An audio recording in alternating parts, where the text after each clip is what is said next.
Welcome to AITV. Narendra Modi మీద ప్రత్యర్థులు చేసే అనేక విమర్శలలో ఒకటి కీలకంగా ఉంటుంది. అది ఏపీ సెంటిమెంట్తో ముడిపడి కూడా ఉంటుంది. ఏపీకి రాజధానిగా గతంలో టీడీపీ ప్రభుత్వం అమరావతిని ప్రకటించింది. అమరావతి రాజధాని శంకుస్థాపనకు రావాలని అప్పట్లో ప్రధాని నరేంద్ర మోదీని ఘనంగా ఆహ్వానించింది. నిజానికి అప్పుడే కేంద్రంలో మోదీ ప్రభుత్వం అధికారంలోకి వచ్చి ఏడాది అయింది. ఏపీలో మిత్రపక్షంగా టీడీపీ అధికారంలోకి వచ్చి అంతే సమయం అయింది. విజయాలు అన్నీ పచ్చగా ప్రకాశిస్తున్నాయి, కోరికలన్నీ పచ్చిగానే ఉన్నాయి. ఏపీ అప్పటికే అడ్డగోలు విభజనతో పూర్తిగా కొనారెల్లుతుంది. దాంతో కేంద్రంలో కూడా మిత్ర ప్రభుత్వమే ఉంది. పైగా ఢిల్లీని తలదన్నే రాజధానిని ఏపీకి నిర్మించి ఇస్తామని ప్రధాని అభ్యర్థిగా మోదీ ఏపీ పర్యటనలో చేసిన హామీలు ఉండనే ఉన్నాయి. దాంతో మోదీ 2015 అక్టోబర్ 22న అమరావతి వచ్చినప్పుడు భారీ వరాలే ప్రసాదిస్తారు అని అంతా ఆశించారు. నిజం చెప్పాలంటే 5 కోట్ల మంది ఆంధ్రులు అంతా టీవీలకు అతుక్కుని పోయి మోదీ ప్రసంగాన్ని విన్నారు. అయితే మోదీ మాత్రం మట్టి చెంబడి నీళ్లు తీసుకుని వచ్చారు. వాటినైనా ఏపీ పాలకులకు అందిస్తూ అమరావతి దివ్యంగా వెలిగిపోతుందని దీవించి వెళ్ళిపోయారు. ఈ మట్టి నీళ్లను చూసిన వారు అంతా అవాక్కయ్యారు. కేంద్రం ఏదో ఏపీకి భారీ సాయం చేస్తుంది అనుకుంటే ఏమిటిలా అని అంతా అనుకున్నారు. ఆ మీదట మోదీ మీద ఎవరు విమర్శలు చేసినా అదే ముందు పెట్టి చెడుగుడు ఆడేశారు.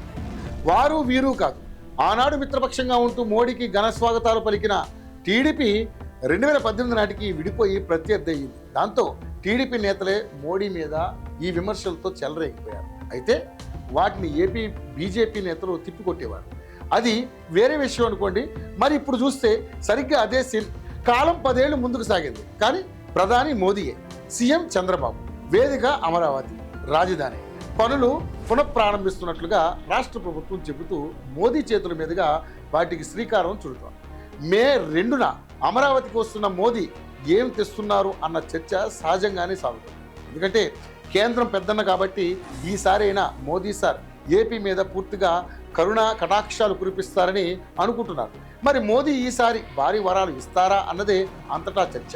నిజంగా మోదీ తలుచుకుంటే రాజధాని కోసం కేంద్రం తరఫున ఎన్నైనా ఇవ్వచ్చు. ఇక చూస్తే గతానికి ఇప్పటికీ కొంత వాతావరణం మారింది. టీడీపీ పట్ల చంద్రబాబు పట్ల మోదీ అనుకూల వైఖరితో ఉన్నారు. బాబు కూడా అమరావతి కోసం గట్టి పట్టుదల మీద ఉన్నారు. మోదీ అయితే కొన్ని వరాలైనా ప్రకటించి ఏపీ ప్రజల అభిమానం పొందుతారు అని అంటున్నారు. గతంలో తన మీద వచ్చిన విమర్శలకు ఈసారి అయినా ఏ విధంగానూ ఛాన్స్ ఇవ్వబోరని అంటున్నారు. మరోవైపు చూస్తే ఏపీ బీజేపీ నేతలు కొందరు మాత్రం మోదీ మళ్ళీ వచ్చి అమరావతి పనులు ప్రారంభించాల్సిన అవసరం ఏముందని అంటున్నారు. ఒకవేళ మోదీ వరాలు ఏపీకి ప్రకటించకుండా వెళ్ళిపోతే మరోసారి ఆయన మీద ప్రత్యర్థులు విమర్శలు చేసేందుకు కాచుకొని ఉంటారని అంటున్నారు. మోదీ కానీ కేంద్రం కానీ వరాలు ప్రకటించడం, బహిరంగంగా చెప్పడం కంటే ఏపీ అవసరాలకు తగినట్లుగా ఎప్పటికప్పుడు స్పందిస్తుందని గుర్తు చేస్తున్నారు. కానీ ఈ ప్రకటనలు చేయడం అన్నది ఫక్త్ రాజకీయం అని, మోడీ అలా చేయడానికి ఇష్టపడకపోతే నిందలు ఆయనతో పాటు బీజేపీ కూడా మోయాల్సి వస్తుందని అంటున్నారు. మరి మోదీ ఏం చేస్తారన్నది మే 2న తేలిపోనుంది. అన్ని రాజకీయ వర్గాల్లో ప్రధాని మోదీ రాక చర్చనీయాంశంగా మారింది.